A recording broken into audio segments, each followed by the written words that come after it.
अपने सपने देखते हैं, सभी देखते हैं, मैं भी वैसी थी।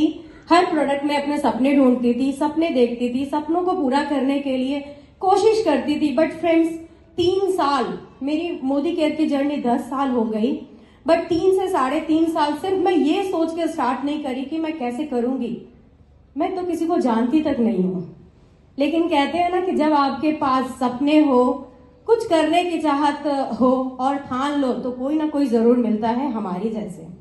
मेरे अपलाइन ने जब प्लान शो किया था तो मुझे बताया था कि पिंकी तुम्हें एक छत के नीचे वो सब कुछ मिलेगा जो तुम चाहती हो। एक इंसान का सपना क्या होता है? एक अच्छा घर, एक अच्छी गाड़ी, एक अच्छा लाइफस्टाइल, घूमने का पैसा, है ना, यही सब चाहिए।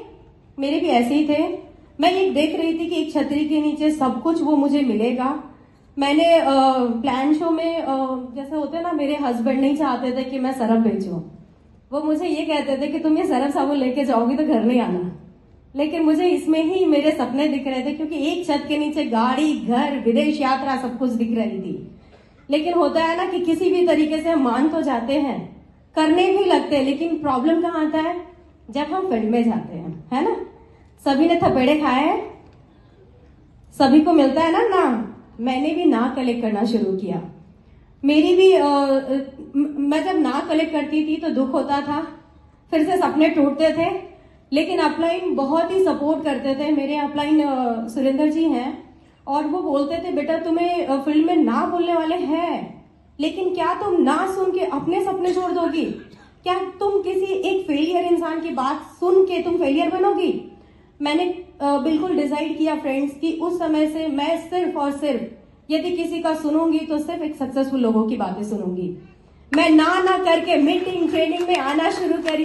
फ्रेंड्स मैं जब प्लान शो करती थी, कुछ भी मुझे अपलाइन बोलने के लिए देते थे ना, तो आधा तो मैं खा लेती थी, मुझे आता ही नहीं था बोलना।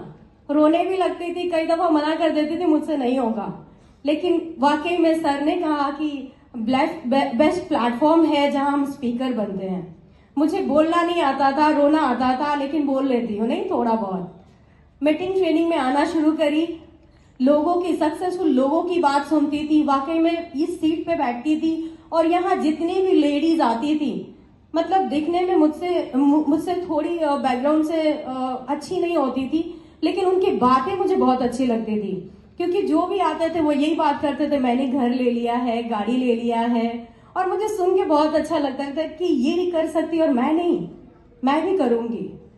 ना हाँ की जर्नी काफी लंबी रही। लगातार मीटिंग ट्रेनिंग से प्लग रही, सक्सेसफुल लोगों का बात सुनते रही और टीम बनाना शुरू किया। अब होता है ना, टीम बनाने भी जाते हैं तो प्रॉब्लम्स आते हैं, टीम को सब कुछ आता है ना। लेकिन नो प्रॉब्लम मेरे लिए भी था, क्योंकि मीटिंग में आके मैं सुनती थी नो प्रॉब्लम होगा, क्योंकि हम भी ऐसे ही थे। क्योंकि मेरी भी प्लान शो जब हुई थी उसके 3 साल के बाद मेरी स्टार्टअप हुई थी। हो सकता है मेरे टीम में बहुत ऐसे लोग आए जिनकी तुरंत शुरुआत नहीं हो, लेकिन लगातार आपके लीडरशिप से, लगातार आपकी मीटिंग से, मतलब मैंने लगातार मीटिंग ट्रेनिंग लेना शुरू किया और लोगों को बिल्ड शुरू करना शुरू किया।